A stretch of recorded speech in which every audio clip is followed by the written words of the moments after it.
Meus irmãos, hoje o tema é palpitante, porque se nós formos ver, todas as civilizações sempre tiveram a ideia de que existia um ser superior que as guiassem. E isso não sou eu que estou falando, isso os antropólogos, através de figuras nas cavernas, pinturas rupestres, eles conseguiram detectar exatamente isso. Naquela época, quando o nosso mundo ainda era um mundo primitivo, geologicamente, ele estava bastante vulnerável. Quando nós começamos a fazer as primeiras reencarnações, através dos homens de Neandertal, já existia o conceito de um ser superior. No entanto, eles não entendiam direito. E na questão número 5 do Livro dos Espíritos, Allan Kardec pergunta qual o conceito de que todas as civilizações acreditam num ser superior. E os Espíritos falam, obviamente, eles acreditam porque esse ser existe. No entanto, eles não sabiam direito o que acontecia. Como o nosso planeta ele estava muito vulnerável, ainda em formação, naquela época existiam muitos vulcões, raios, terremotos e trovões. Quando um desses eventos naturais aconteciam, eles acreditavam o quê? Que existia um ser superior a eles e que esse ser, de alguma maneira, estava chateado ou bravo com eles, por isso que ele estava punindo-os. Tudo bem? O que eles começaram a fazer naquela época? Eles começaram a fazer uma coisa que hoje em dia já não tem mais, chamado barganha com Deus. Eles acreditavam que se Deus estava bravo de alguma maneira com eles, se eles dessem alguma coisa para Deus, Deus ficaria mais bonzinho.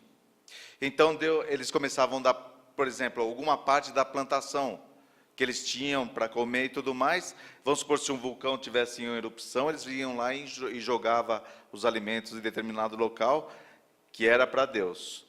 Muitas vezes o vulcão continuava ainda soltando fumaça e querendo entrar em erupção. Eles acreditavam o quê, então? Poxa vida, acho que Deus não gostou do nosso presente. Vamos fazer o quê? Nós temos algumas criações, alguns animais. Pegam um dos animais que eles tinham, sacrificam o animal em nome de Deus. Eles faziam isso e muitas vezes o evento natural continuava existindo. O que eles pensavam então? Olha, nós demos comida, demos animais, Deus não gostou. O que a gente vai sacrificar agora? Os seres humanos. Só que não podia ser qualquer ser humano. Tinha que ser mulher e tinha que ser virgem. Tá? Hoje em dia Deus teria um probleminha, não é verdade, gente? Assim, ia ser meio complicado para a gente poder aprender. Mas tudo bem. Então, o que eu quero falar para vocês é que eles acreditavam já naquela época na existência de um ser superior, só que eles não sabiam direito como isso ocorria, e que cada um desses eventos eles classificavam como Deus. O vulcão eles achavam que era um Deus, os raios eram um Deus, os terremotos eram um Deus, e os trovões também eram Deus. A humanidade foi evoluindo, e nós vamos encontrar na mitologia egípcia um conceito um pouco diferente de Deus, porque os egípcios, na antiguidade, eles acreditavam que Ra era o sol, que era o Deus. E que esse Deus, ele poderia, devido à adoração que eles tinham por certos animais, eles acreditavam que Deus era antropozoomórfico, ou seja, ele tinha o aspecto de metade gente e metade animal. Tá? Vocês estão vendo o Ra, ele tinha um corpo de gente e um rosto de águia, ou ápia, alguma ave assim. E todas as civilizações existiam histórias para explicar o começo de tudo. No Egito, além de várias lendas que existem, e a gente vai encontrar lendas diferentes, pelo menos eu consegui encontrar várias histórias, uma das histórias interessantes é que Ra, ele tinha uma família, e que tinha Osíris e Sete, que também eram deuses. Osíris era o deus da civilização. Tudo que o pessoal do delta do Nilo conseguia, por exemplo, eles tinham uma plantação e essa plantação rendeu, eles adoravam, eles faziam preces ou graças, davam graças ao deus Osíris. O Sete era um Deus, só que ele era do deserto. O que tem no deserto? No deserto só tem areia, né, gente? Então não tinha nada que atraísse o Sete. O Sete, segundo a mitologia, ele começou a ficar com ciúme de Osíris e fez um plano para matá-lo. Vocês já ouviram alguma história parecida com essa?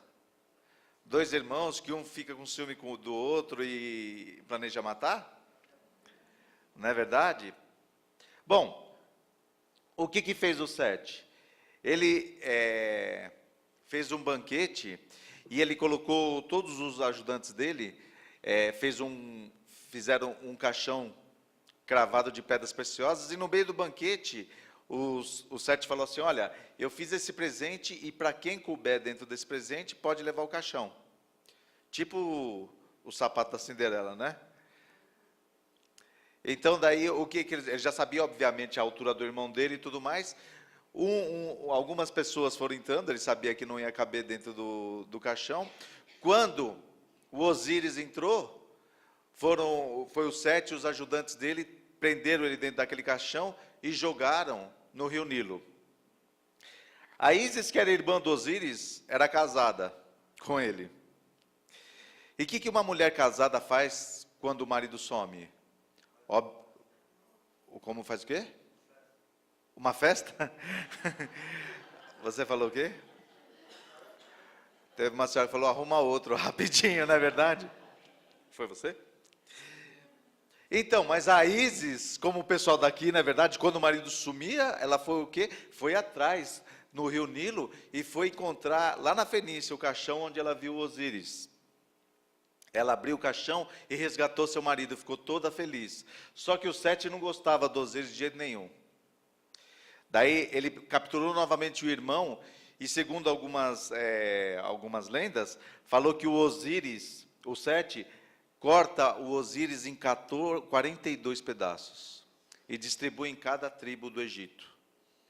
A Ísis, de novo, totalmente revoltada, totalmente magoada, ela se transforma numa águia junto com a sua irmã Nefte, e eles vão procurar cada pedaço do Osíris. Dos 42 pedaços, ela encontra 41 pedaços, faltando somente um pedacinho.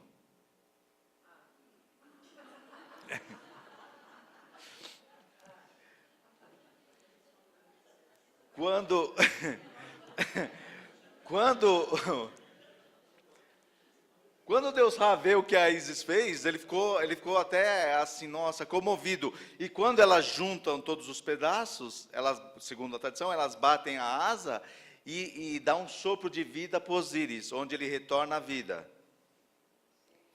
E daí ele teve uma noite de amor com a esposa dele. Não me pergunte como isso aconteceu, porque eles falam que improvisaram um...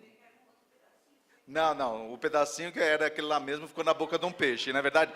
Mas de alguma maneira ela conseguiu, e desse relacionamento, dessa noite, nasceu Horus, que é o filho de Osíris com Ísis. Esse Horus vai e mata o tio dele. Percebam como é bem humana a visão, não é verdade, de como as pessoas tratavam as divindades.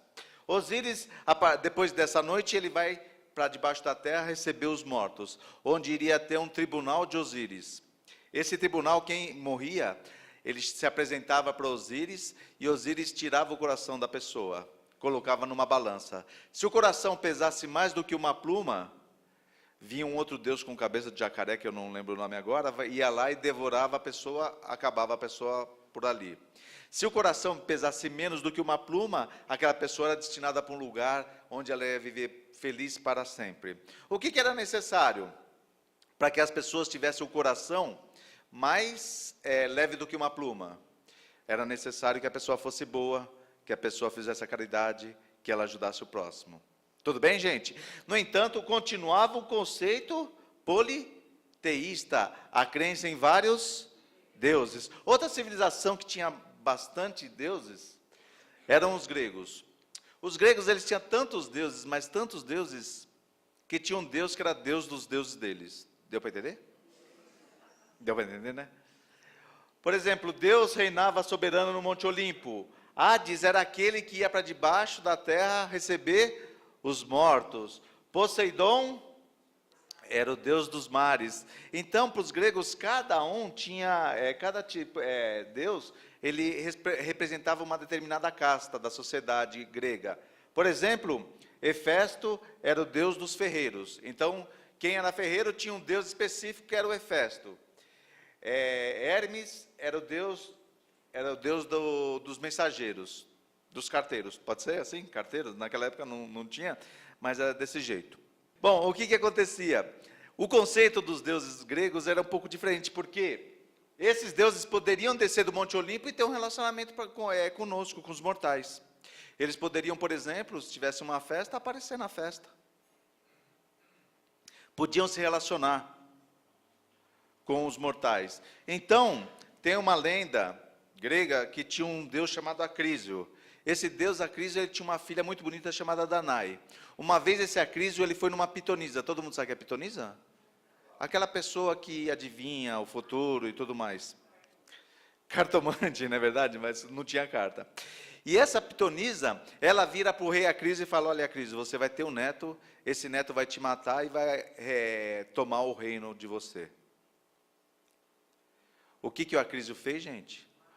Não, o neto nem tinha, ele só tinha a filha ainda, não é verdade?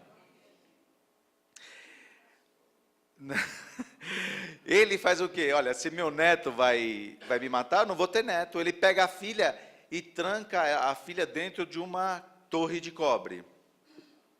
Quem que é solteiro aqui, gente? Pessoal, como que é teu nome, querida? Oi? Priscila, o que um homem precisa fazer para te conquistar?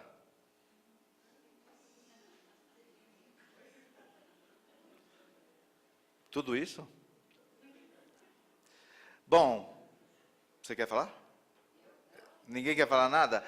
Olha, para a maioria das pessoas, um homem tem que ser gentil, bonito, carinhoso. É você?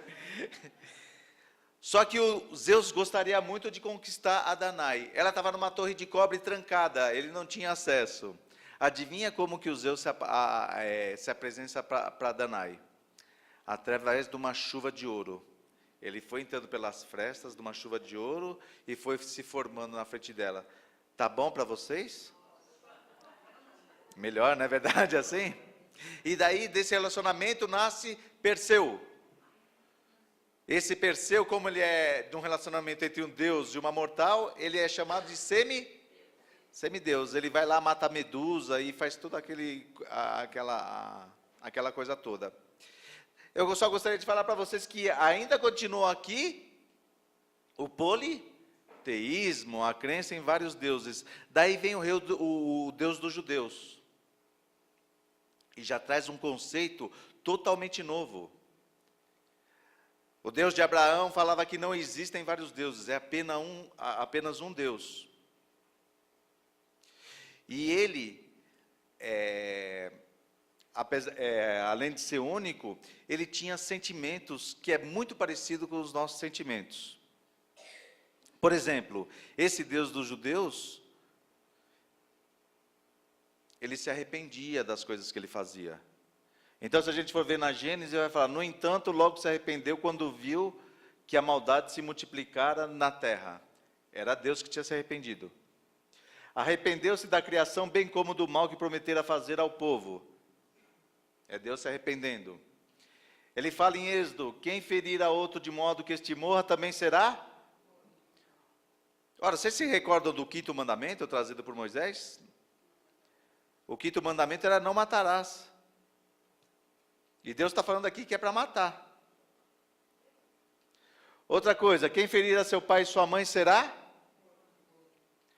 O que raptar alguém e o vender ou for achado na sua mão será morto. Quem amaldiçoar seu pai e sua mãe será. Ele fala para não matar e manda matar todo mundo. Certo? E olha isso aqui, ó.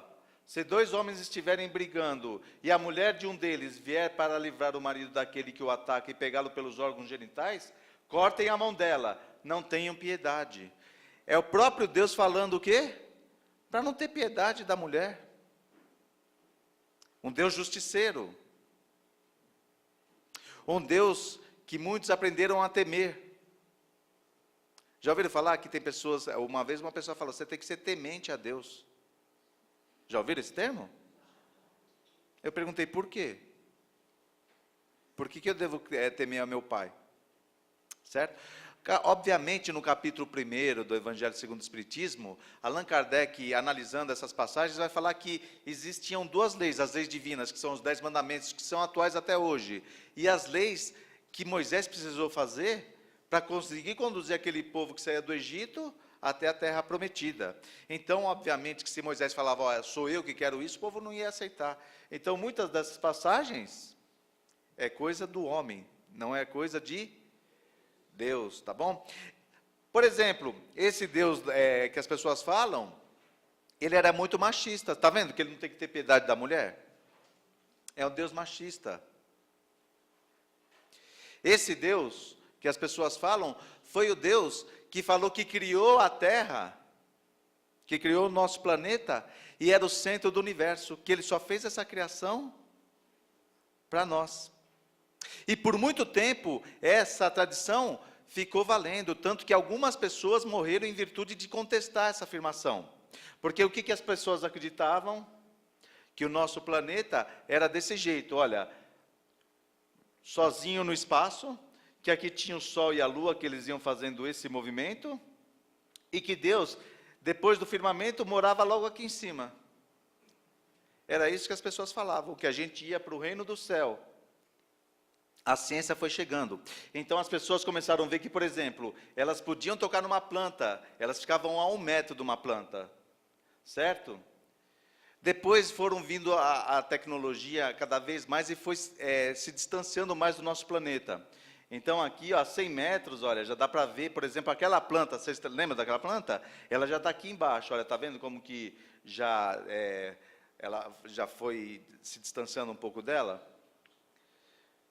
Aqui a 1 quilômetro, olha, a gente já podia pular de paraquedas para cair lá naquela planta. Tá bom?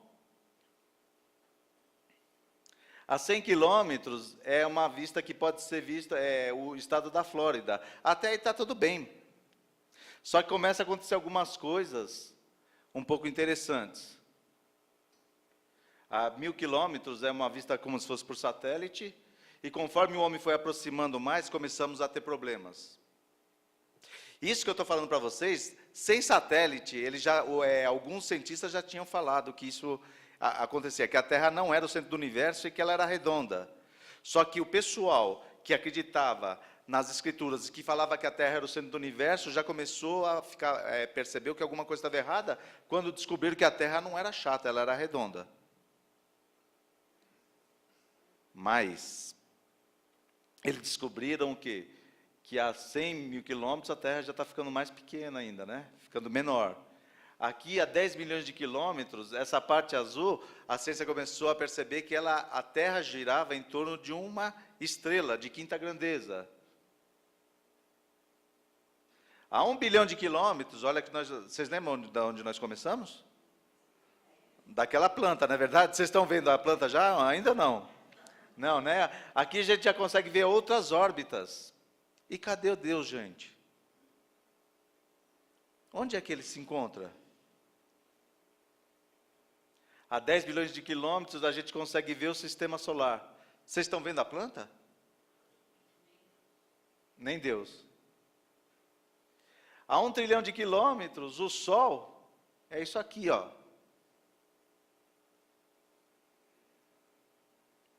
A 1 ano-luz já muda até a grandeza, não é verdade? Olha onde está o Sol.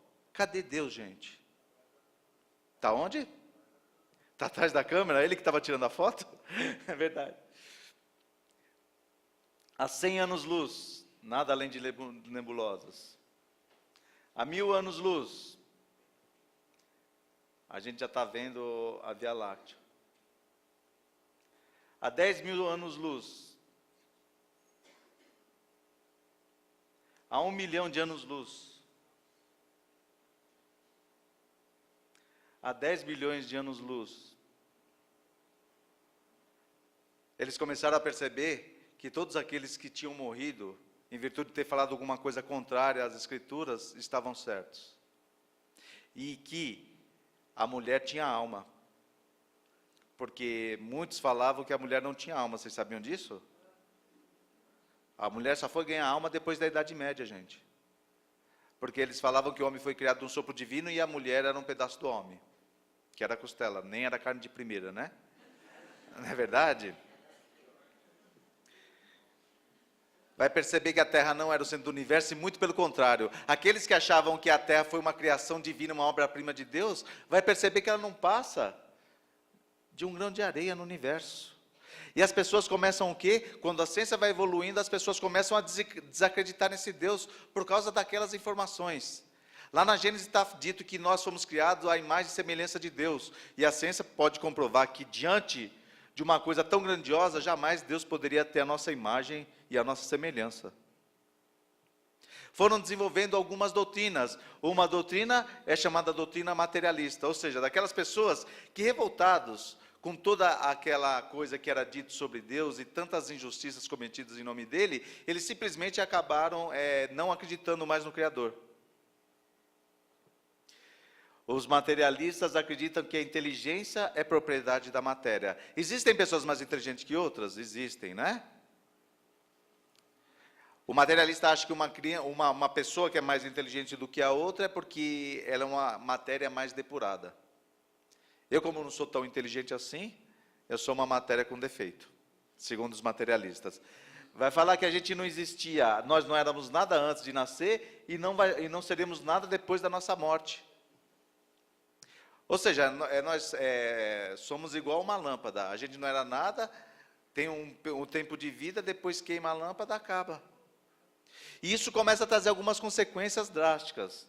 Por exemplo, os materialistas, alguns, né, não vamos generalizar, eles só estariam atrás dos bens materiais. Por quê, gente? Porque ele não pode pensar no próximo, porque ele não sabe se daqui a pouco ele vai morrer, ele vai acabar, para que ele vai pensar no próximo? Em contrapartida, para que ser bom também? Eu tenho que ser esperto. Vocês conhecem gente assim? E não é materialista, né, gente? Se for espírita, não é verdade? As provas que nós passamos não teria compensação nenhuma. Por que nós teríamos um sofrimento tão grande se nós tivéssemos um problema, se daqui a pouco a gente morre e não vai ser nada? Vamos acabar logo com esse sofrimento. E acreditem, o número de suicidas, conforme vai aumentando o materialismo, ele vai aumentando em larga escala. Tá bom? Outra doutrina que lançaram é a doutrina panteísta. O que diz essa doutrina? Que a criatura é uma parte do Criador antes de nascer e volta a ele depois de morrer. Está dando para entender? Eles acreditam que Deus é a junção de tudo e que nós somos um pedacinho de Deus. Quando a gente vai nascer, um pedacinho de Deus se desprende, a gente vem aqui, somos nós, e a gente vai viver uma vida de relação, e depois que nós morrermos, nós voltaremos a Deus e seremos parte de um todo. Deu para entender, gente? É como se Deus fosse uma massinha de modelar, sabe aquelas de criança? A gente retira um pedacinho, somos nós. E depois que a gente morre, a gente volta e faz parte de um todo. A mesma coisa, não existe a individualidade. Boas e más qualidades se misturam e também não tem por que ser bom. Como que é teu nome, irmão? Gilberto, eu posso te colocar numa história aqui, você não me processa por direito de imagem? Vamos supor que eu fosse uma pessoa que não valesse muita coisa. Que eu fosse um traficante, que eu fosse ladrão, que eu fosse estuprador. Tem mais alguma coisa para ser ruim? O quê?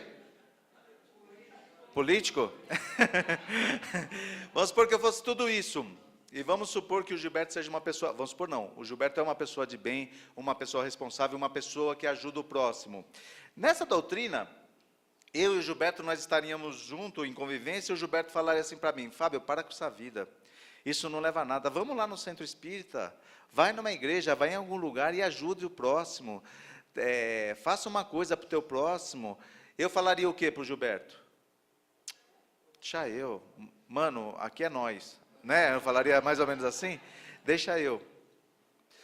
Numa dessas idas e vindas, o Gilberto vira para mim e fala o seguinte, eu estou vindo de carro, eu encontro o Gilberto na rua e falo, Gilberto, estou indo lá para a vila, vamos aí que eu te dou uma carona. O Gilberto, por ser uma pessoa muito legal, ele não quer me constranger, ele pega uma carona. Eu já não valho nada mesmo, né? E eu pego o volante e ainda, depois de ingerir bebida alcoólica, estava bêbado, sai em alta velocidade, capota o carro e eu e o Gilberto, a gente morre. Olha a desgraça, Gilberto. Estou percebendo. Nessa doutrina aqui, gente, quando eu estivesse voltando para ser Deus, o que provavelmente eu falaria para o Gilberto? Está vendo? Eu fiz, aconteci, e você ficou lá no centro espírita, na igreja, você ficou ajudando o próximo. Daqui a pouco a gente vai ser a mesma coisa. Vamos estar junto e misturado, não é assim que eu ia falar para ele? Não adiantou nada a bondade que você fez. Então, de acordo com essa doutrina, não tem por que ser bom, porque as nossas qualidades, os nossos defeitos se misturarão. Outra doutrina, doutrina dogmática. O que diz essa doutrina? Que a alma ela foi criada no momento da concepção. Quando foi criado quando houve a fecundação do óvulo e espermatozoide, naquele momento é gerado um espírito 0 quilômetro, novinho em folha. Esse espírito, ele vai viver 10, 20, 30, 40, 100 anos, e depois que ele morrer, ele vai para lugares eternos, da onde ele não vai sair mais. Mais conhecido para nós aqui como céu e inferno. Tá bom? Mas essa doutrina traz algumas perguntas que nos deixam bastante em dúvida. Por exemplo, perguntas sem respostas. Primeiro, se o espírito ele é criado no momento da concepção, por que existem crianças mais inteligentes que outras? E existem crianças mais inteligentes que outras. Por exemplo, tem uma pessoa na empresa que eu trabalho, ele é poliglota. Acho que até falei aqui já isso aqui. Ele pega esses fascículos em banca de jornal e ele começa a estudar, com 6 meses ele já está falando o idioma. Ele já fala aproximadamente 6 idiomas. Por que esse sujeito é desse jeito? E eu estou no meu cursinho de inglês lá, The Books on the Table, My Name is Fábio, e não saio disso. Né? Mozart, com 3 anos, ele já tocava uma espécie de piano, chamado cravo. Por que Mozart, com 3 anos, já toca piano, e eu não consigo tocar em campainha, gente? Se o meu espírito foi criado 0 quilômetro igual ao do Mozart. São perguntas que ficam sem resposta. E se alguém souber responder, por favor, fique à vontade, tá bom? Outra coisa, para onde vão a alma das crianças? Algumas pessoas falam para mim, para o céu. Mas será que ele mereceu o céu? O Hitler foi criança, gente. Então outras pessoas respondem, mas ele não teve, a criança não teve medo de errar. Não teve tempo de cometer nenhum tipo de erro. Então o ideal seria o que eu fazer com meu filho? Matar no ninho. Não é verdade? Se eu dou a chance dele viver, para ele ir para o inferno e o resto da eternidade, o bom seria que eu fizesse o quê? Nem vou falar, na verdade, para tirar essa ideia da cabeça, mas esse conceito de que é criança simplesmente, não cabe. Outra coisa, para onde vão a alma dos loucos? E mais uma pergunta, por que Deus criou a pessoa louca? Sendo que Ele é o Criador do Espírito, que é 0 quilômetro, o que Deus seria mais justo com essa pessoa do que comigo? E os anjos? Por que existem os anjos? Hein? No mundo Deus criou os anjos lá, firme, bonitão, lá batendo asa no céu, e coloca a gente aqui, nesse mundo de provas e expiações. E eu sou palmeirense, imaginem. É uma prova danada, não é verdade? Essas perguntas acabam ficando sem resposta, gente. Daí vem a doutrina espírita. O que diz a doutrina espírita sobre Deus? Primeiro, na questão número 1 do Livro dos Espíritos, Allan Kardec pergunta: quem é Deus? Vejam, ele não pergunta quem, porque quando você está perguntando quem, você está esperando a resposta de alguém. E ele pergunta: quem é Deus? Os Espíritos falam: a inteligência suprema, causa primeira ou primária de todas as coisas. Tá bom? Os Espíritos conseguiram definir perfeitamente, porque o Criador daquele universo, vocês lembram o tamanho do nosso planeta em relação ao universo? Não pode ser uma pessoa, ele não pode ter uma forma, ele tem que ser simplesmente uma inteligência, porque não tem como nós sabermos. E isso os próprios Espíritos falam na questão número 10 do Livro dos Espíritos. Os Espíritos viram para Allan Kardec e falam: olha, parem de querer saber o que é Deus, vocês não possuem sentido para isso. É a mesma coisa a gente querer explicar a cor verde para um cego de nascença. Vocês conseguiriam fazer isso? Ele não possui o sentido da visão. Não dá para você entender. Não dá para você explicar o que é o verde para um cego de nascença. Somos nós em relação ao Criador. É muito grande para nós ainda conseguirmos saber exatamente o que é. No entanto, na questão número 13, os Espíritos dão algumas dicas. Primeiro, Deus é eterno, não teve começo e não terá fim. Porque se ele tivesse começo, quem criou Deus é que era o verdadeiro Deus. Por isso que ele é a causa primeira de todas as coisas. Ele que começou a criar tudo. Na questão número 21 do Livro dos Espíritos, Allan Kardec faz uma pergunta para os Espíritos assim: olha, a matéria foi criada por Deus ou ela já existia de todos os tempos? É uma boa pergunta, porque se Deus criou a matéria, por exemplo, e o Espírito, e ele eterno sempre existiu, o que ele fazia antes de ter criado? Não é uma boa pergunta? Quando eu comecei a ler essa pergunta, eu falei: é agora que eu vou descobrir. Sabe qual é a resposta? Só Deus o sabe. Não é verdade? Então ainda vai demorar um tempinho para a gente conseguir descobrir esse tipo de coisa. Primeiro, ele é eterno, não teve começo e não terá fim. Segundo, Deus é imutável. Se estiver sujeito a mudanças, as leis que regem o universo não teria nenhuma estabilidade. Vocês imaginam Deus chegando amanhã falando: não, agora eu quero que chove para cima, não quero que chove para baixo, não. Imagina como que ia ser um negócio desse. Olha, você que eu fiz para ser feliz, agora eu quero que você seja triste. Tá bom, gente? Então ele é imutável, ele não muda.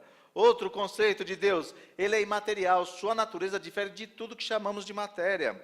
Lembra que eu mostrei para vocês o Deus dos judeus? Lembra quando no fundo, assim como ele aparecia? Um velho forte, barbudo, né? Olhando, apontando o dedo para nós, não é? Gente, se Deus estiver ficando velho, uma hora ele morre. E por que Deus tem que ser masculino e não pode ser feminino? Não é verdade? Então Deus, ele é imaterial, a sua natureza difere de tudo que chamamos de matéria. Outro conceito de Deus: ele é único. Se houvessem vários deuses, não existiria estabilidade no universo. Imagina um Deus falando uma coisa: ah, não, eu quero isso, o outro fala: não, não quero, agora eu quero diferente. Outra coisa, ele é onipotente. Se não possuísse o poder supremo, poderia existir uma outra entidade mais poderosa. Ou seja, Deus, ele pode tudo, ele sabe tudo. Tem todos os poderes. E ele é soberanamente justo, e tem que ser justo e bom, ele não pode ser só bom. Vamos supor que existisse uma cidadezinha onde existisse um delegado que fosse somente bom. O Joãozinho ia lá e roubava uma galinha. O juiz lá, o delegado, fala: Joãozinho, você não pode fazer isso, porque o delegado é bom. O Joãozinho falaria: tá bom, tudo bem, eu não faço mais. Chegava no segundo dia, quem chegou? O Joãozinho com outra galinha. Ele falou: Joãozinho, já te falei que você não pode fazer isso. Tá bom, seu juiz, eu não vou fazer mais isso, pode ficar tranquilo. No terceiro dia, era o Joãozinho de novo, com a outra galinha. Ele falou: Joãozinho, já não te falei? Ele falou: não, tudo bem. Vocês perceberam que precisa existir justiça, não somente bondade? Estão entendendo o que eu estou querendo dizer? Porque ninguém pode ser bom somente. Porque nesse exemplo que eu dei, é bobinho até, se o delegado estivesse sendo bom com o Joãozinho, ele estaria sendo injusto com o dono do galinheiro. Então Deus tem que ser justo e bom. E isso ele é. Bom, a doutrina espírita vai falar o quê? Que todos nós somos criados simples e sem conhecimento, ignorantes. Percebam já um novo conceito da perfeição de Deus, porque ele não privilegiou ninguém. Todos nós fomos criados simples e sem conhecimento. Todos nós que fomos criados dessa maneira, um dia chegaremos a ser espíritos puros. Mas vai depender de cada um de nós. Deus nos cria como se fosse um livro de páginas em branco. E através do nosso livre-arbítrio, nós escrevemos a página dos nossos livros. A alma é independente da matéria. Nós já existíamos antes desse corpo e nós continuaremos a existir depois que nós morrermos. Certo? As leis naturais conduzem todas as criaturas à perfeição. E essas leis naturais são, basicamente, 5, existem outras.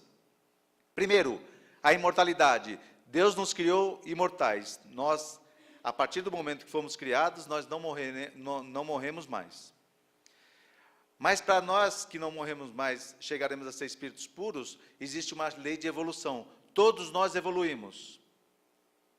E para que nós consigamos atingir uma característica de espírito puro, nós temos que ter 2 tipos de aprendizado, intelectual e moral. Para que nós consigamos conseguir esses aprendizados, nós temos que reencarnar. Na questão 227 do Livro dos Espíritos, os Espíritos falam que no estado de erraticidade, os Espíritos vêm assistir palestras e tomar conselho com Espíritos mais superiores. Mas é reencarnando que nós conseguimos colocar em prova todo o nosso aprendizado. Outra lei, o livre-arbítrio. Todos nós possuímos o livre-arbítrio. Nós podemos fazer o que nós bem entendermos. Mas essa lei do livre-arbítrio está bem juntinha com uma outra lei chamada lei de causa e efeito. Tudo que nós fizermos, nós resgataremos. Isso não serve só para coisa ruim, tá, gente? Porque quando a gente fala lei de causa e efeito, as pessoas falam, nossa, eu estou sofrendo por causa da lei de causa e efeito. Tudo que nós fazemos de bom será contabilizado nessa lei. Tá bom? Então, todos nós chegaremos a ser espíritos puros. E agora, a doutrina espírita começa a responder aquelas perguntas que muitas vezes nós não conseguiríamos responder. Primeiro, por que existem crianças mais inteligentes que outras? Obviamente, porque o espírito que se esforçou numa outra vida, ele apenas está resgatando agora o que ele já se esforçou em outra vida. Então, provavelmente, o Mozart já deve ter se dedicado nessa parte das artes. Em outra vida. Esse meu amigo que eu falei que ele é poliglota, ele já deve ter se dedicado nessa parte das línguas. E eu estou no meu inglesinho, The Books on the Table. A culpa é de Deus? A culpa é minha que não me esforcei igual o meu amigo. Tá bom? Outra coisa. Para onde vão a alma das crianças? Simplesmente elas voltam para o estado de erraticidade. Fica no mundo espiritual, aguardando uma nova encarnação. Tá bom, gente? Quando Allan Kardec é perguntado no Livro dos Espíritos, por que uma criança reencarnava e desencarnava logo em seguida, os Espíritos falam que geralmente isso constitui uma prova para os pais. Tá bom? Outra coisa, para onde vão a alma dos loucos?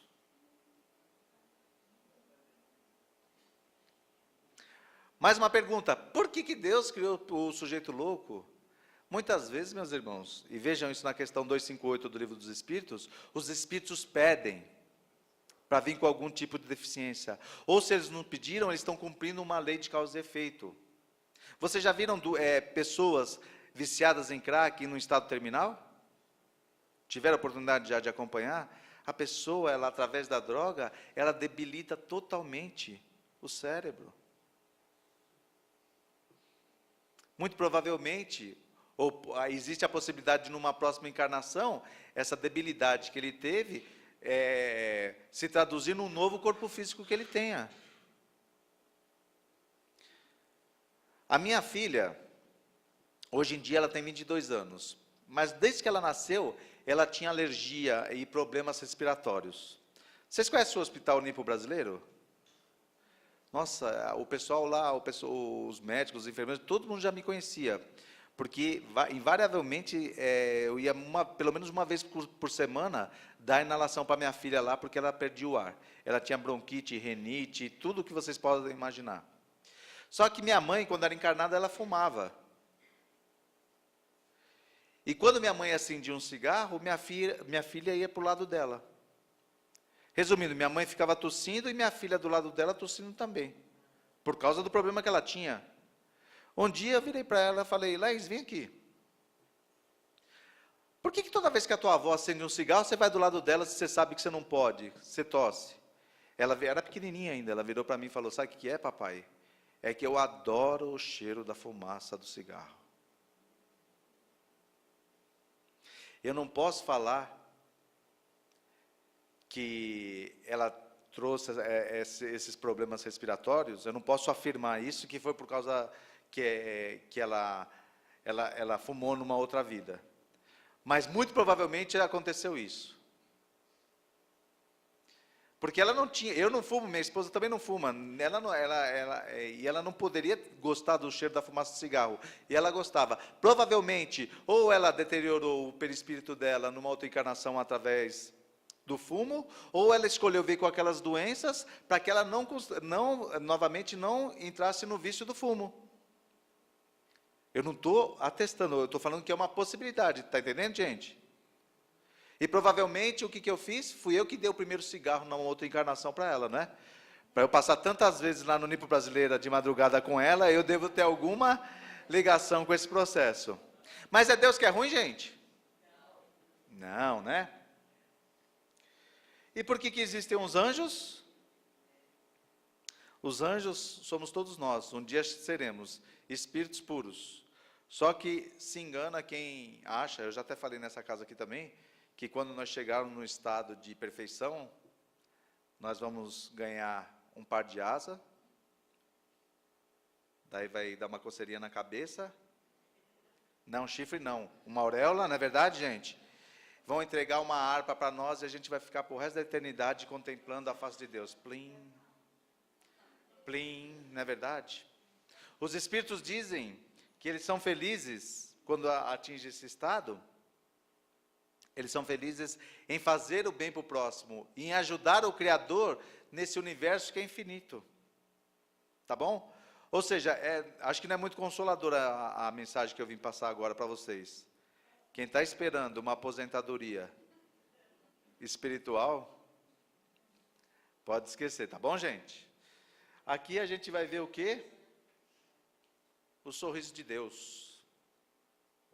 Então, esse aqui é o sorriso de Deus. Os céus publicam a glória de Deus e o firmamento anuncia a obra das suas mãos. Deus é um Pai de amor e de bondade, gente. Quem falou isso não foi a doutrina espírita. Jesus já teve a oportunidade de falar isso para nós. Aqui daqui a pouco vocês vão ver meu Facebook, se vocês quiserem me adicionar lá, vai ser um prazer muito grande ser amigo de infância de vocês, de Facebook, tá bom? Teve uma pesquisa há um bom tempo atrás com crianças do maternal. E perguntaram para aquelas crianças do que mais elas tinham medo. Para minha surpresa, quem ganhou em primeiro lugar foi Deus. As crianças tinham medo de Deus. É culpa de quem, gente? Dos educadores, né? Não falem para as nossas crianças que Deus castiga. Deus não nos castiga, gente. Não falem que nós temos que temer a Deus. Não precisamos temer a Deus. O que nós temos que temer são as nossas atitudes. Elas que refletirão mais para frente o que nós passaremos ou não passaremos.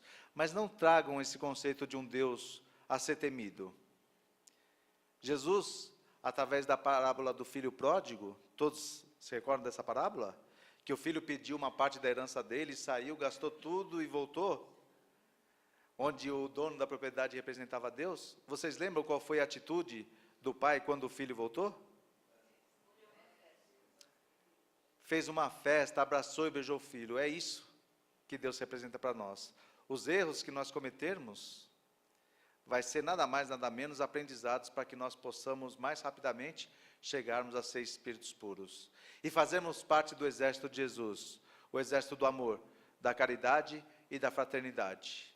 Que a paz desse mestre esteja com todos nós e que ela se estenda aos nossos lares. Pelo convite, pela atenção e pela simpatia de cada um de vocês, muito obrigado e tenhamos todos uma ótima semana. Muito agradecido.